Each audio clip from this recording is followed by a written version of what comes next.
ଚାଲ ଆଜି ମୁଁ ରସମ ବନେଇବି, ମୋ ସାଙ୍ଗ ଖାଇବ, ବାସ୍ ଖଟା ଖଟା ବଢ଼ିଆ ଲାଗିବ। ସିଏ ଆଜି କହିଛି ରସମ ଖାଇବ। 2ଟା ଟମାଟୋ ନେଇଗଲି, ଟମାଟୋକୁ ପେଷ୍ଟ ବନେଇଦେଲି, କିଛି ସମୟରେ ଖଟାକୁ ପାଣିରେ ପକେଇଦେଲି, ତାପରେ ଗଲି ଅଦା ରସୁଣ ସବୁ ସାଇଜ୍ କରିଦେ। ରସୁଣ ନୁହେଁ, ଲଙ୍କା ନେଲି, ରସୁଣ ନେଲି, ଭେସୁଙ୍ଗା ପତ୍ର ନେଲି, ଜିରା ଟିକେ ନେଲି, ବାସ୍ ପେପର 2ଟା ନେଲି, ବାସ୍ ତାପରେ ପାଉଡ଼ର କରିଦେଲି। ପାଉଡ଼ର ନେଇ ଛେଚିଦେଲି, ମାରି କୁଟିକି ଛେଚିଦେଲି। ତାପରେ ଖଟାକୁ ପୁରା ମାରି ମାରିକି ରଗୁଡ଼ିକି ପାଣି ବାହାର କରିଦେଲି। ବାସ୍ ପାଣିକି ସାଇଡ଼୍ କରିଦେଲି।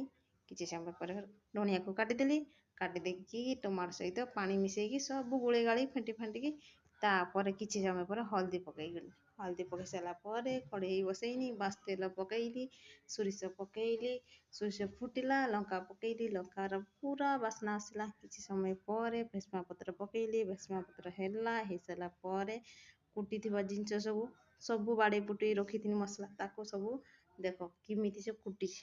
ଭଲ ସେ କୁଟି ନାହିଁ, ରାଗିକି କୁଟିଛି, ଖଦଡ଼ା ଖଦଡ଼ା କରିକି।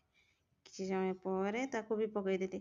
ବାବାରେ ବାବା କେତେ ଗରମ ହେଇଥିଲା, ସିଏ ତ ପୁରା ଧୂଆଁ ବାହାରି ଯାଉଥିଲା, ଲାଗୁଛି ଆଜି ପୁରା ନିଆଁ ଜଳିଯିବ। କିଛି ସମୟ ପରେ ପଳେଇ ଯାଇଥିଲି, ପୁଣି ଆସି ଦେଖିଲା ଆଗ ହେଇଯାଇଥିଲା। ତା ଦେହରେ ତ ଗୁଳେଇ ବାଳେଇକି ରଖିଥିଲି ଟମାଟୋ ପାଣି, ଖଟା ପାଣି ସବୁ ତା ଦେହରେ ଢାଳିଦେଲି। କିଛି ସମୟ ପରେ ଫୁଟିଲା, ଟକର ମକର ହେଇ ଫୁଟିଲା। ଫୁଟି ସାରିଲା ପରେ ଦେଖ କେମିତି ହେଇଗଲା ଆମର ରସମ ତରକାରୀ। ତରକାରୀ ନିଏ ରସମ, ଦେଖ।